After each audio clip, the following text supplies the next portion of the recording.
Today we are talking about lesson 2.6, which is titled Planning a Proof. So today we're going to be talking about proofs, what's required in a proof, and in your homework tonight you will be writing several proofs.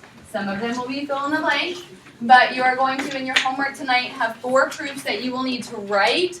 But in our lesson today, we're going to outline those and what they should look like exactly. So if you take good notes today, you should be then pretty well prepared to be able to accomplish those proofs in the homework. There are 5 parts to every proof. The first thing that you need to have a proof is you need a theorem that you're proving. The word statement is italicized here, but I really think the key word is theorem. We need a theorem that we're proving. Theorems usually come in an if-then form.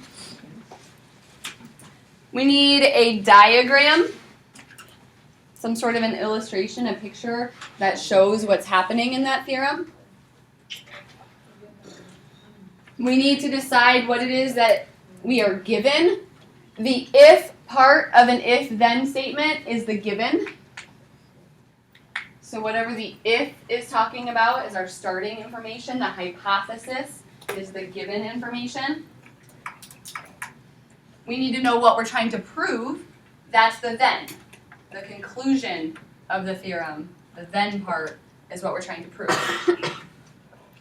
And then we need our statements and reasons, which is what most students think a proof is. It's just the statements and reasons, because often all that other stuff will already be provided for you in the question. So your job is usually just to write the statements and reasons, but we really need all 5 of these things to have a complete proof.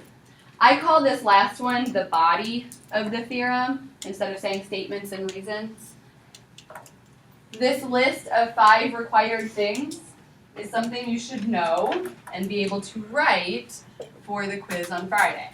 So I've given you some heads up like that before in the past, and some of you have done better with that than others, but please listen to me when I tell you that on Friday you will need to be able to create this list. Just the highlighted words are sufficient. You don't need to write everything.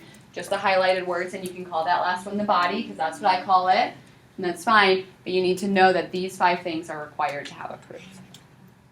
Is it fill in the blank or write from memory? Create a list from memory. Okay, you just said we have to do like theorems and diagram given. Yep. Yep. Yes. Do you want them in that order? I don't care about the order. Okay, so we have a theorem today, Theorem 2.7, that says if 2 angles are supplements of congruent angles, or it could be actually the same angle, then those 2 angles actually have to be congruent to each other. So that's our statement of our theorem. That's the first thing we need for a proof, is a theorem, usually in an if-then format. The if provides our givens. So my if says that I have 2 angles that are supplementary to other angles. So in my given, I've got 1 and 2 are supplementary, 3 and 4 are supplementary. And also it says they're supplements of congruent angles, so then 2 and 4 are congruent to each other. The then, or our conclusion, is what we're trying to prove. So we're trying to prove that angle 1 is congruent to angle 3. Got a diagram over there that illustrates this. And then we have our statements and reasons, or our body. I didn't even do fill in the blanks here or have you write anything about this, because I wanted you to have this whole thing here perfectly, and I'll tell you why in a couple minutes. So we're going to walk through the logic of this and why this proof is the way it is. Typically a good place to start is with our given. I chose to only do part of the givens here instead of the whole given because there were 2 different types of givens. We were told stuff about supplementary angles, and we were told stuff about congruent angles. Often if I have more than one type, I just want to tackle one thing at a time. So I started just with the supplementary information from the givens. Then one question I ask myself repeatedly when I'm writing a proof is, so what? So what does that mean? Where does that lead me? So if I know that angles are supplementary, what do I know about them? They add up to 180. So that's what I'm going to do in step 2. If 1 and 2 are supplementary, I'm going to turn that word supplementary into symbols by saying 1 and 2 add up to 180. Likewise, 3 and 4 add up to 180. How do I know that? Because that's what it means to be supplementary. If we can use the phrase means to be, that's a definition. So that's our definition of supplementary. So then I look at what I have there and I can say, okay, so what? So what can I do now? Well, I've got two 180s there. If things are equal to 180, they should be equal to each other. So I can substitute out for the 180s and say 1 plus 2 is equal to 3 plus 4. Always keeping my destination in mind and what I'm trying to prove. I'm trying to prove that 1 is congruent to 3. So if I look at what I have in step 3, I've got the 1, I've got the 3, but I've got this 2 and 4 in the way. I say, well, what do I know about angles 2 and 4? We are actually given that they're congruent. And I hadn't said that yet, so I can bring that given into the problem now. And then if we think about steps 3 and 4 like an algebra problem, if I want to get rid of those, the way I always do that is by subtraction. I can subtract that off and be left with the parts that I want. Questions?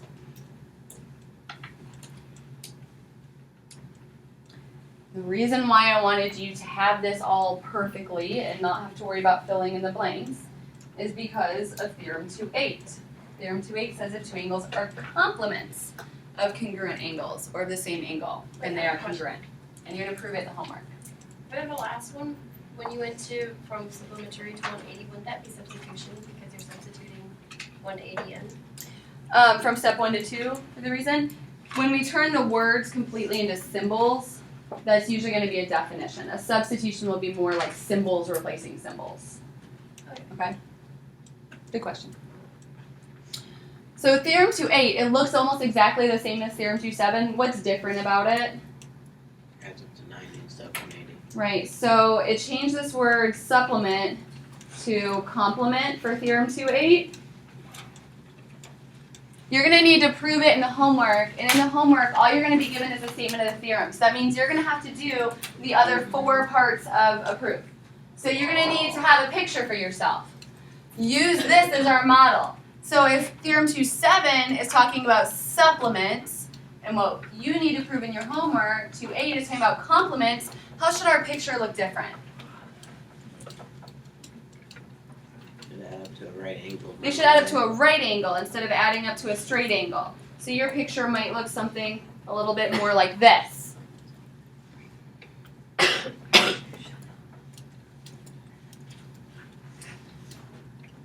Then our givens. Okay, well, Theorem 2.8 isn't talking about supplementary anymore, it's talking about complementary, so we would need to change that. But the congruence is still fine. Our proof is still fine. And then we need to do the body. What needs to change in the body? Supplementary. Every time we say supplementary, that needs to change. And We can change 180 to 90. 180 has to change to 90. We're talking about complementary instead. Otherwise, it's exactly the same. This is why proofs tend to get a little bit easier as we go throughout the year, because we're going to notice things start to look a lot the same. So Theorem 2.7 and 2.8 say almost exactly the same thing. That means we can basically recycle the proof and just make some slight changes to it. So in your homework, one of the problems, I don't remember what number it is, but it's towards the end, just says prove Theorem 2.7. Okay? So for that, or 2.8 rather, prove Theorem 2.8. For that proof, in your homework, you're going to need to create that diagram. You're going to need to list your givens. You're going to need to list what you're supposed to prove. And then you're going to need to do that body. But all of that is there for Theorem 2.7, and you just need to make those slight alterations to make it work for Theorem 2.8. Questions?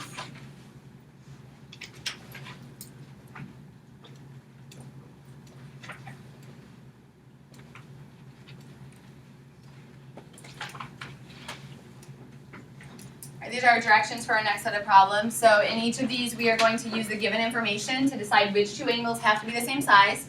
And then we need to justify that with a definition or theorem or postulate or something. So our first one here,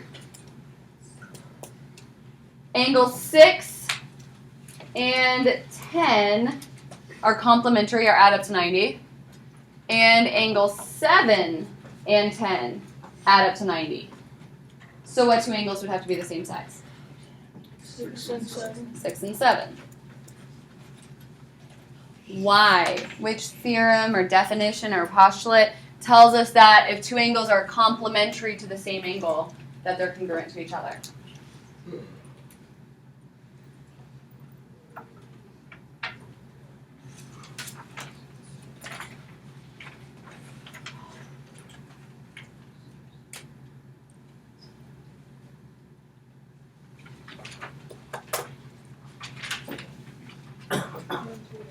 Theorem 2.8.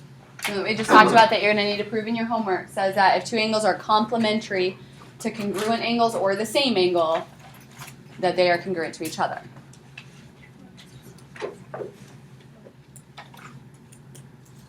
The next one says if 5 is 31 and 7 is 31, which two angles have to be the same size? 6 and 5. 5 and 7. If 5 and 7 are the same, then 5 and 7 are the same. What tells us if they're both the same measurement that they are congruent to each other?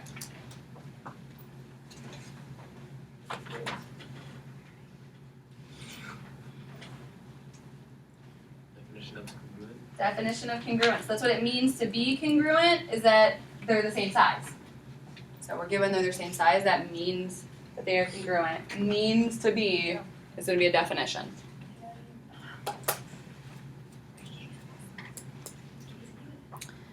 The next one tells us that AB is perpendicular to CD. What two angles are the same size? 8 and 9. 8 and 9.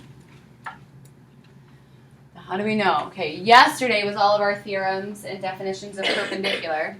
So which theorem or definition tells us that perpendiculars make congruent angles?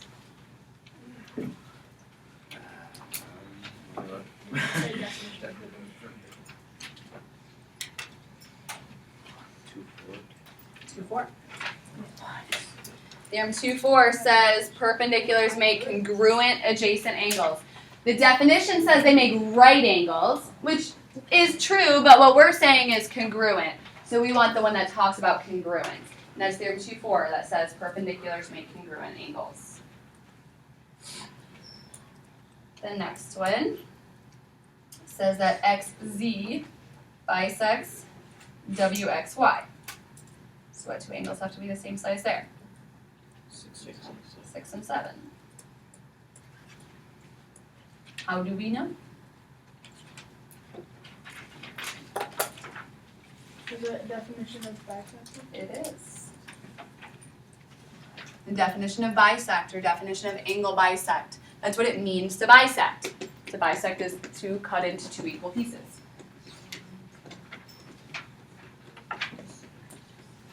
We have a whole lot of information in this next one.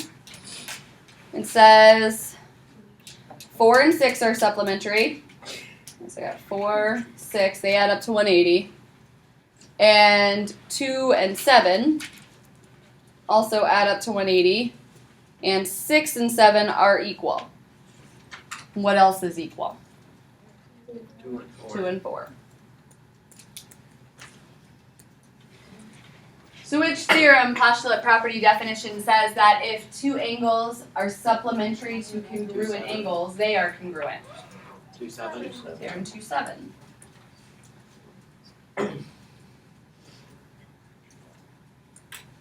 Our final one says, what if we're just looking at the pictures? Now we are not allowed to trust our eyes. So a lot of stuff in these pictures looks congruent, but there is only one set of angles we can be guaranteed is congruent. Right. 1 and 3 are 1 and 3 are congruent. How can we be guaranteed that 1 and 3 are congruent? Oh. Not the definition, Vertical angles. the vertical angle theorem, that vertical angles are congruent. The definition just says what they look like. The theorem says that they are in fact congruent. 8 and 9 really look like they are, but we don't know for sure. I mean, it could be like 89.91. It could be even closer. It could be like 89.9 and 90.1. We just don't know that it's perfect. Okay? 6 and 7 look like they are, but we don't know that it's perfect. Okay? But 1 and 3, we have a theorem that says vertical angles are always congruent. So that one we can be guaranteed. Questions?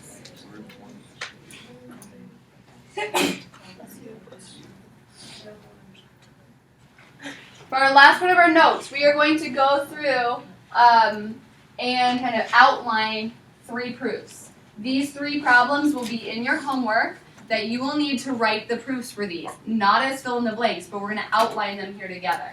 So if you take good notes, I'm not necessarily going to write it all up here because then, basically I would just be doing your homework. But we will talk it through, so you're going to want to take good notes on what we're talking about here.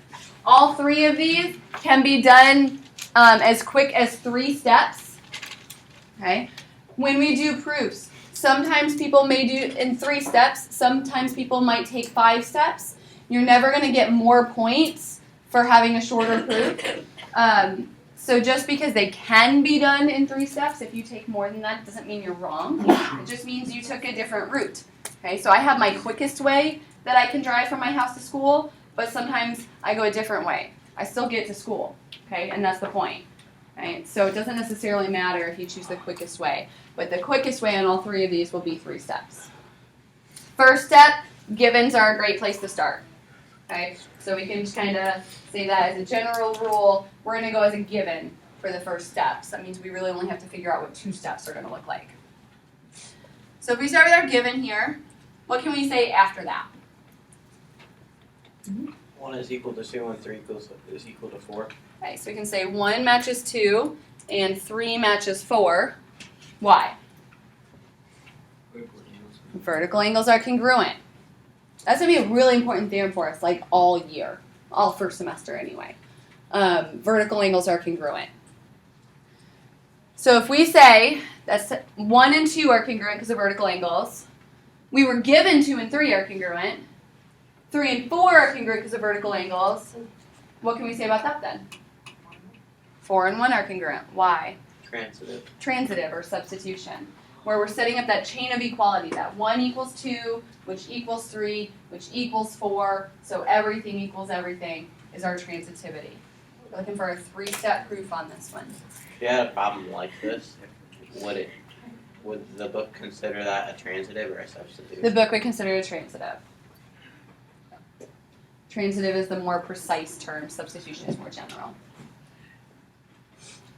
Questions? Wait, so you said this was 3 steps? Yep. The first one's the given, and then what's the second one? The angles being congruent. Oh. And you could do it in 4 steps if you split those up and just do 1 set of angles at a time. And that's where I was saying it doesn't matter if you take more steps than what we need, but we can combine those in, and the shortest is 3 steps. This isn't necessarily about this question, but what's the difference between equals and congruent? Equals is when we're talking about the actual size of something. Congruent means we're talking about the shape itself. So if we start to use m's, like if we say measure of angle 2, then we would want to use an equals. Because we're saying the sizes are equal, whereas the congruent means the shapes are the same. It's just a technicality, and I'm not really picky about it. What's the reason for the last one? So how do I know that if 1 equals 2 and 2 equals 3 and 3 equals 4, 1 is 4, what's that called? Transitive. Yeah. Transitive or substitution, when we can set up a chain of this equals this equals this equals this, that's our transitivity. All right, on this one, we'd start with our given. That's a really good place to start. So 3 is supplementary to 1. 4 is supplementary to 2. Got some given information there. Then, so what? What else can we say? So not a whole lot about that, but if we look at our pictures, what can we say? 1 is equal to 2. 1 is equal to 2. Why? Vertical angles are congruent. So again, those vertical angles are going to be really important to us for the whole semester. We're going to keep on hitting those vertical angles. So 3 is supplementary to 1. 4 is supplementary to 2, and 1 and 2 are actually the same size as each other. So we're trying to prove 3 and 4 are the same size, and I said it could be done in 3 steps, so this should be it. How? Transitive. Transitivity, we need a whole lot of equals or congruent signs. Substitution. Substitution also, we need equals and congruent signs. So what tells us if two angles are supplementary to congruent angles, they are congruent? Theorem 2.7. Theorem 2.7. Theorem 2.7 is an extension of substitution. We use substitution in the proof of Theorem 2.7, but when we're using words, we have to think about theorems. If we're using symbols and equal signs, then that's when we can use substitutions and transitivities. Words will come from theorems.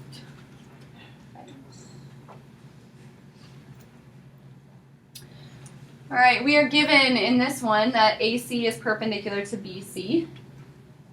So I like to mark up my pictures when I'm given information, so I would mark that up. And we are given 3 and 1 are complementary to each other. So given's a great place to start. So there's our first line. Okay, second line. So I ask myself, what does that mean? Or where can I go from here? So if I know that AC and BC are perpendicular to each other, what does that tell me about angles 1 and 2? They're not necessarily equal. They add up to 90. They add up to 90, or they are Complementary. complementary. So we could say that angle 2 is complementary to angle 1. Is that our first step? Second step. Start with your given. Yep. Is the first after the given. So angle 2 is complementary to 1.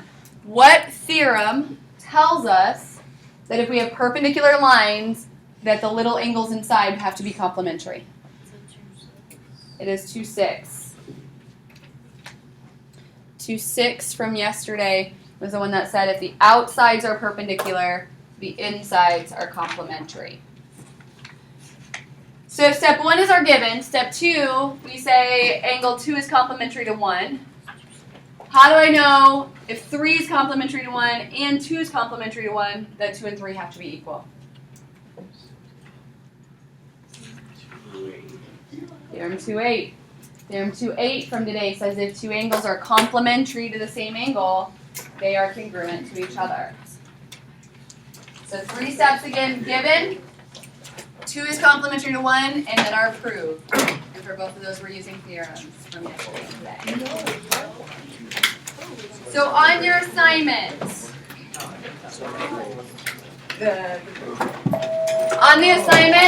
there are going to be 2 fill-in-the-blank proofs, 4 completely write-out proofs, but we went through the outlines of all 4 of those together. These 3 and then the theorem 2.8.